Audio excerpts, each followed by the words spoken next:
নামটা কি? আমার নাম দীপক রয়। হ্যাঁ, দীপক রয়। বাড়ি কোথায়? বাড়ি ভাঙাবাড়ি।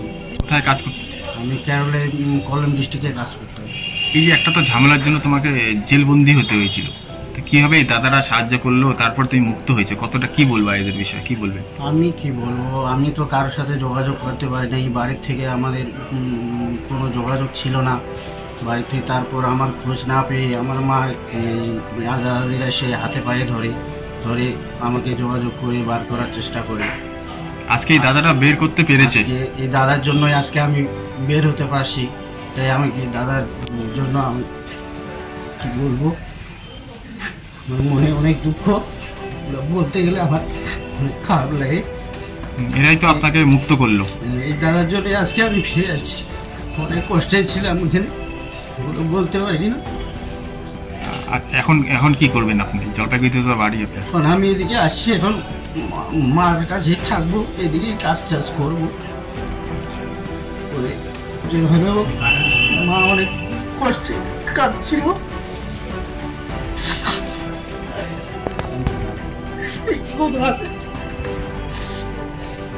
পারি না, অনেক কষ্টে ছিলাম ওদিকে, এদিকে মা অনেক কষ্টে ছিল।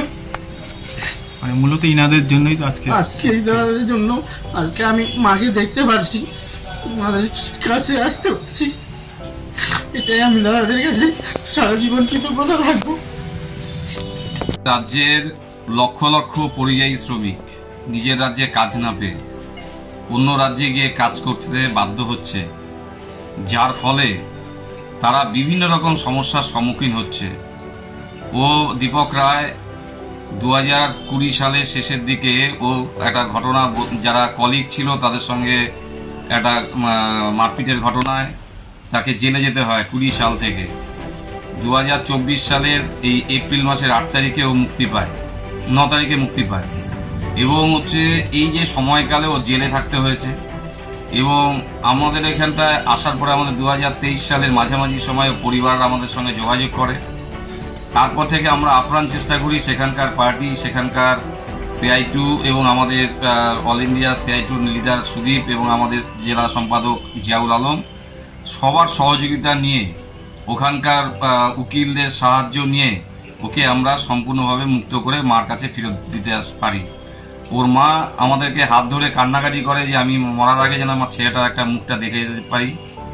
এরকম ভাবেই আমাদের অসংখ্য মা, যারা তার পরিযায়ী শ্রমিক হিসেবে বাইরে কাজ করতে যাচ্ছে, এবং শ্রমিকরা কেউ ডেড বডি হয়ে ফিরে আসছে, কেউ এইভাবে জেলে থাকতে হচ্ছে, নানাভাবে তাদের সমস্যার মধ্যে পড়তে হচ্ছে। আপনারা ওকে মুক্ত করতে পারলেন, এইটা কতটা? এর চেয়ে ওর মা যেমন যতটা আনন্দিত হয়েছে, ওর মার কাছে ছেলেকে পৌঁছে দিতে পেরে আমরাও ততটা আনন্দিত হয়েছি।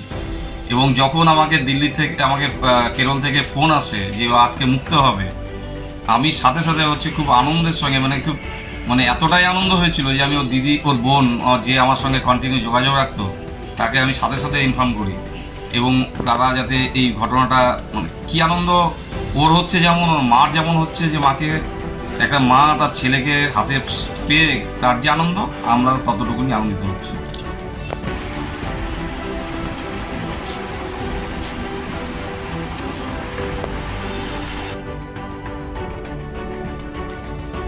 এই ভিডিওটিকে লাইক করুন, আপনার গুরুত্বপূর্ণ মতামত কমেন্টের মাধ্যমে আমাদের জানান, এবং আমাদের চ্যানেলের ভিডিও সবার আগে দেখার জন্য ইউটিউবে গণশক্তিকে সাবস্ক্রাইব করুন, ফেসবুকে ফলো করুন এবং শেয়ার করুন আপনার পরিচিতদের মধ্যে।